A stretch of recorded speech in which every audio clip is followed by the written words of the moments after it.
All right, on this first alert weather day, we've been talking a lot about record high temperatures. That's been the case over the past couple of days at our climate reporting stations. Also interesting to point out a more obscure record for today, a record that's 116 years old. The warmest low temperature for the Hartford area prior to today, 72 degrees from 1909.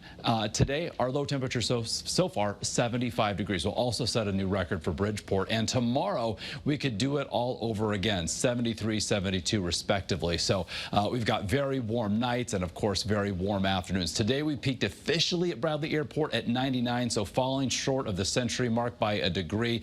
It's been roughly 4 years since we've seen a temperature this warm, and that was in 2021. So today joining the ranks of one of the warmest June days since records have been kept, in those date back to 1905. Tomorrow hot, humid once again, but at least a step, a small one in the right direction. No shades of purple here across Connecticut, just major heat risk implications as opposed to extreme, which we had yesterday and today. And by Thursday, big time improvement. There's our eye-cam view from Hartford, looking down into Duncan Park, where the Yard Goats played this evening. And looking live from New Haven, we've got a clear sky, still 88 degrees here in the 11 o'clock hour in the Elm City. That's certainly the warm spot on the map. 77 Willimantic, also in Torrington, 70. The cool spot on the map coming in from Groton. Dew point values in the upper 60s, if not low and mid 70s. So our temperatures tonight not dropping much. And across the region, some scattered showers and thunderstorms dissipating after sunset well to our north, but in association with a cold front that's going to be dropping in our direction as soon as tomorrow afternoon. So for tonight,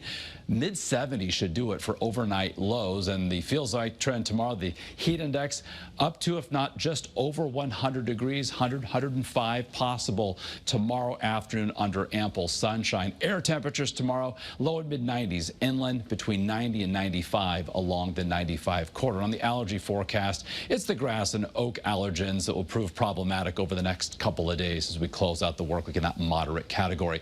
So this front moving southward tomorrow during the afternoon, arriving, some isolated thunderstorms possible. The greatest risk for more widespread coverage to our west through Pennsylvania. So a storm or two that pops up tomorrow could produce some gusty winds, some heavy rain, and as well some frequent lightning. So if you're outside, you hear thunder, get inside, let the storms pass you by. Of course, track them with the WFSB First Alert Weather app.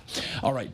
Dew point values tomorrow evening in the 60s and 70s, but watch what happens behind that front for Thursday. We drop into the 50s, so much more comfortable air mass is going to be moving in, and we could actually use some rain. We've had a fairly high frequency of rain in June, but not a whole lot of rain actually adding up. We've got a rainfall deficit for the Hartford area around 1.5 inches, around a 2.5 inch deficit for Bridgeport. So temps on Thursday will be held into the mid 70s for highs. You can see on First Alert Futurecast some scattered showers making their way through the region. So not raining all day long, but we'll certainly take what we can get at this point. Then on Friday, mostly cloudy, lower 70s. Our coolest day of the next 7. We start trending back in the mid and upper 70s on Saturday. Chance for an isolated shower or storm, not a washout by any means. And then Sunday turning brighter and warmer, low and mid 80s, mid and upper 80s by Monday. We could reach or exceed 90 inland Tuesday. Thrown an approaching cold front, we'll have also the possibility for some storms.